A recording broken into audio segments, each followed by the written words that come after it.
German sportswear giant Adidas has cut all business ties with Kanye West after he made a series of anti-Semitic remarks. Ye's recent comments and actions have been unacceptable, hateful, and dangerous, and they violate the company's values of diversity and inclusion, mutual respect, and fairness, Adidas said. The company says they will immediately halt the production of Yeezy products and stop paying the rapper and his companies. I know you have some thoughts about this, Briahna. You were doing some interesting Googling as we were preparing for this segment. I was, because look, I do think, I obviously strongly criticize what Kanye said substantively. There's not really any dilly-dallying to be done about the nature of Kanye West's comments. I have been and no one has interested, defended them except Candace Owens. Yeah, and frankly, some other conservatives have been asked to condemn the remarks, and they have basically sidestepped away from the question.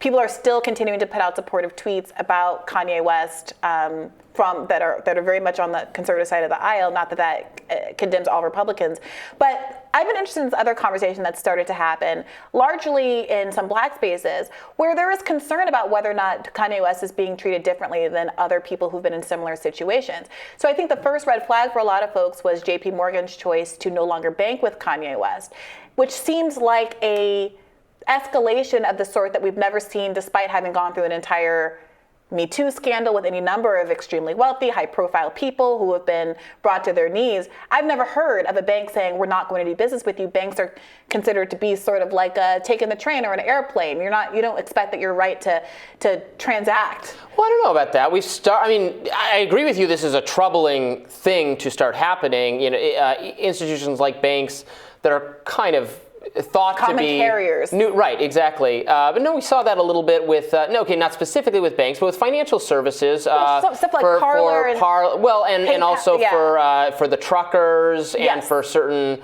fundraisers and things. Yes, but that's shutting down. I'm not saying that was right. I also think that was a problem. Right. But that's shutting down accounts, as opposed to saying that you're not allowed to bank with this institution anymore. That's shutting down, your ability to send money to certain movements and things like that. It's a little different. You have to bank. Being unbanked from a progressive perspective, and obviously Kanye's small as violin, he's certainly not hurting for funds or resources, but from a progressive perspective, when you can't access loans, when you can't put your money into a safe place, when you can't, so many places are cardless and don't accept cash. It's a real kind of civil liberties issue to be unbanked. Far-right figures have been shut out of PayPal type things, maybe not banks, but possibly banks. By that I mean like Richard Spencer and I completely explicitly. Agree. My point here is not to say that it's fine when that happens. Yeah, no, I know you're not saying that. This feels like an escalation of the sort that I think that people should be troubled by. So this Adidas contract, I think, is interesting for similar reasons. And so is this something that is kind of par for the course for this kind of company? Now, I do think that we have a longer history of apparel, clothing manufacturers, things like that, distancing themselves from bad actors. But and also certainly associating themselves with people who at various points have been bad actors, probably. For sure. But here's the question. Some people have chosen this moment to look at how Mel Gibson was treated after his anti-Semitic comments as a point of comparison. And just as a reminder, Mel Gibson was accused of doing many things. He has repeatedly, apparently, referred to Jewish people as oven dodgers, asking Winona Ryder at a party whether or not she was quote unquote oven dodger. Obviously, a really horrific reference to the Holocaust and gas chambers. When he was famously pulled over by the LA County Sheriff's Department in July of 2006, he, drunk, said to the officer, apropos of nothing, effing Jews. He did not bleep out the effing, obviously. The Jews are responsible for all the wars in the world, before asking the officer, are you Jew?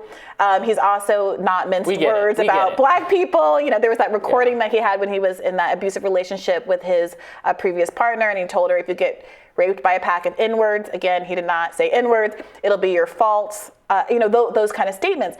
And even after he made those statements, he wasn't dropped by his talent agency the way that Kanye West has now been dropped by CAA. In fact, he joined CAA after those kind of remarks were made. So the question is it that Kanye is just too big a star, or are there other factors going on here? But a lot of that wasn't a lot of that Mel Gibson stuff That was many years ago.